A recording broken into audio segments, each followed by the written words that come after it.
শফিকুর রহমান সহ কেন্দ্রীয় নেতৃবৃন্দকে আমন্ত্রণ জানিয়েছিলেন। আমিরে জামাতের নেতৃত্বে 11 সদস্য বিশিষ্ট ডেলিগেশন ইতিমধ্যে ওনার সাথে সাক্ষাৎ করে এসেছেন। এখন আমিরে জামাত ডাক্তার শফিকুর রহমান আপনাদের সামনে সংক্ষিপ্ত বর্ণনা পেশ করছেন। কি বললেন, আপনারা কি বলেছেন? বলে নেই, এরপরে আপনাদের প্রশ্ন শুনবো। আসসালামু আলাইকুম, কেমন আছেন আপনারা সবাই? আলহামদুলিল্লাহ। আপনারা জানেন জাতীয় জীবনে একটা টার্নিং পয়েন্ট এখন চলছে। আমরা প্রধান উপদেষ্টার দাওয়াতে এখানে এসেছিলাম। আমার সঙ্গে আছেন জামাত ইসলামের 2 জন নায়েবে আমির, ডাক্তার সৈয়দ আব্দুল্লাহ মোহাম্মদ তাহের এবং মৌলানা শামসুল ইসলাম। আমাদের প্রচার বিভাগের সেক্রেটারি আছেন, অ্যাসিস্ট্যান্ট সেক্রেটারিবৃন্দ আছেন এবং আরও সেক্রেটারি জেনারেল অধ্যাপক মিয়া গুলাম পরওয়ার আছেন। এইভাবে আমরা 11 জন আছি। আমরা এসেছিলাম এখানে, ওনারা ইনভাইট করেছিলেন বর্তমান পরিস্থিতিতে দেশকে সামনের দিকে এগিয়ে নেওয়ার জন্য আমাদের করণীয় কী, সেই বিষয়ে আলহামদুলিল্লাহ আমাদের মধ্যে আলাপ আলোচনা হয়েছে। দেশ আমাদের সবার, দেশ বেঁচে থাকলে, ভালো থাকলে আমরা সবাই বেঁচে থাকবো এবং ভালো থাকবো।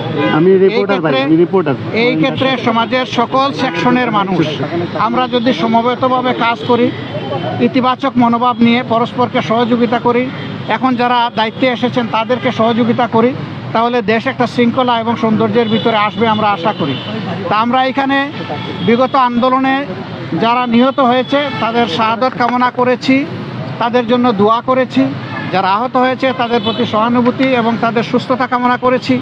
আর দেশের বিভিন্ন বিষয় নিয়ে ভালো মন্দ এগুলো আমরা আলোচনা করেছি যে আমরা কিভাবে সবাই মিলে আগাতে পারি। এটাই ছিল মূল কথা। নির্বাচন নিয়ে কোনো কথা হয়নি। আর দেশে যে বর্তমানে যে অস্থিতিশীল একটা পরিবেশ তৈরি হয়েছে, বিভিন্ন জায়গায় সংখ্যালঘুদের উপরে হামলা সহ বিভিন্ন ধরনের অস্থিতিশীল। 2টা প্রশ্ন, একটা সংখ্যালঘু, আরেকটা নির্বাচনের সময় কতটুকু দিতে চাই।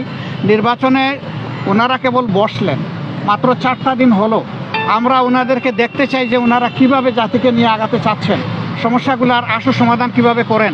এরপরে যৌক্তিক সময়েই এটার সমাধান হবে বলে আমরা আশাবাদী। এখানে কোনো সমস্যা হবে এটা আমরা মনে করি না ইনশাআল্লাহ। এখন আসছে যে বিভিন্ন দিক থেকে অনেকে ষড়যন্ত্রের কথা বলছেন, আপনারা সাংবাদিক সমাজও হয়তো বা এটা উপলব্ধি করছেন। এটা ট্রু যে বিশেষ করে আমাদের এইখানে বিভিন্ন ধর্মাবলম্বী মানুষ যারা আছেন তাদের উপর বিভিন্ন জায়গায় কিছু হামলা হয়েছে, কিন্তু হামলাটা ধর্মীয় কারণে হয়েছে নাকি রাজনৈতিক কারণে হয়েছে এটা খুঁজে বের করতে হবে। ইতিমধ্যে বিভিন্ন সম্প্রদায়ের, ধর্মীয় সম্প্রদায়ের যারা আছেন তারাই বলেছেন যে সব মামলাকে ধর্মীয় মামলা বলে চালিয়ে দেওয়া যাবে না। এখানে একজন রাজনীতি করতো, সে রাজনীতির ক্ষেত্রে হয়তো বড় কোনো অপরাধ করেছে, মানুষের ক্ষোভের জায়গা থেকে তার উপরে প্রতিশোধ নিয়েছে, এটাকে আমরা ধর্মীয়ভাবে নেব কেন? এটা আমাদের দায়িত্ব না। এটা তারাই এখন প্রতিবাদ করছেন।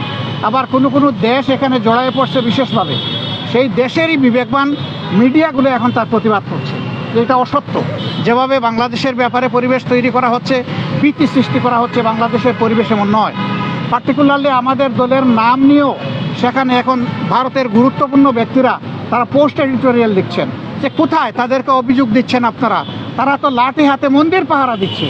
যারা মন্দির পাহারা দিচ্ছে তাদেরকে কেন আপনারা অহেতুক ব্লেম দেন? এভাবে তারাই এর প্রতিবাদ করছে, আমাদের প্রতিবাদ করার দরকার পড়ছে না। বিবিসির বিশ্লেষণ আপনারা দেখেছেন যে বিভিন্ন ফেক বিষয়গুলো তারা তুলে এনেছে তাদের মিডিয়ায়। বিবিসি তো আর বাংলাদেশের মিডিয়ার মতো আমরা বলতে পারবো না যে কারো দ্বারা চাপের মুখে পড়ে তারা এটা করেছে, আমরা তো তা বলতে পারবো না। এরকম কোনো চাপও নাই তাদের উপরে, তারা কারো চাপের পরোয়াও করে না। তা আমাদের অনেক সময় চাপে বিভিন্ন অবস্থা সৃষ্টি হয়ে যায়, তারা তো ওরকম না। সেই হিসাবে আমরা আশা করি যে বাংলাদেশে কেউ ওরকম পরিস্থিতি সৃষ্টি করতে চাইলেও, কোনো ষড়যন্ত্র করতে চাইলেও জনগণের ঐক্যবদ্ধ প্রতিরোধের মুখে কেউ টিকবে না ইনশাআল্লাহ। মাননীয় আমির, একটা প্রশ্ন ছিল, সেটা হচ্ছে যে আমরা দেখেছি যে আপনাদের দলকে নিবন্ধন বাতিল করে এবং আপনাদের দলকে যে বিবাহী আদেশে নিষিদ্ধ করা হয়েছিল, এই বিষয়গুলো আলোচনা হয়েছে কিনা এবং সেটা কবে নাগাদ উঠতে পারে, বা আপনাদের প্রকাশ রাজনীতি করছেন এবং আপনাদেরকে বড় রাজনৈতিক দল, আপনারা আসলে কী প্রত্যাশা করছেন, বা ডক্টর মোহাম্মদ ইউনূস উনি আপনাদেরকে কী প্রত্যাশা দিয়েছেন, আশ্বাস দিয়েছেন? আসলে দেখেন, আমরা এখানে দলীয় দাবি দাওয়া নিয়ে আসিনি, আমরা এসেছি জাতীয় স্বার্থের বিষয়টা আলোচনা করতে। সেই জন্যে দলীয় বিষয়গুলো তো আছে, এগুলো থাকবে। আর বড় কথা হচ্ছে যে কেউ আমাদেরকে নিষিদ্ধ করে দিলই বলে আমরা নিষিদ্ধ হয়ে গেলাম, এটা আমরা মনে করি না। কারণ শেষের দিকে সরকার এমন অনেক ভুল কাজ করেছে যেটার মাসুল হয়তো এই দেশবাসীকে দিতে হবে, সরকারকে তো দিতেই হবে, এটার বুঝাই দেশবাসীকেও টানতে হবে। সেই রকমই একটা বিষয়।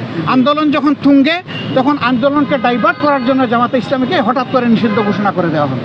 এটা সারা জাতি এই মতলব বুঝে, জাতিটা গ্রহণ করে নাই বলেই আলহামদুলিল্লাহ রাষ্ট্রের সকল গুরুত্বপূর্ণ স্তরে এখন জামাতে ইসলামী সহযোগিতা করে যাচ্ছে এবং রাষ্ট্র আমাদেরকে অনুরোধ করছে। আমরা এইটাকেই যথেষ্ট বৈধতা মনে করি, এর চাইতে বড় বৈধতার আমাদের প্রয়োজন নেই। রাষ্ট্রীয় পরিচালনার ক্ষেত্রে আপনারা কোনো পরামর্শ দিয়েছেন কিনা, কোন জিনিসগুলোকে বেশি প্রাধান্য দেওয়া উচিত? আমরা আমাদের সঙ্গত জায়গা থেকে যেটা বুঝি সব দিয়েছি। অবশ্যই আমরা সহযোগিতা। আস্থা কেন রাখবো না? এটা তো জনগণের বিপ্লবের সরকার। আমরা এখনই আস্থা হারিয়ে ফেলার মতো তো কোনো জিনিস আমরা দেখছি না। জি, থ্যাংক ইউ।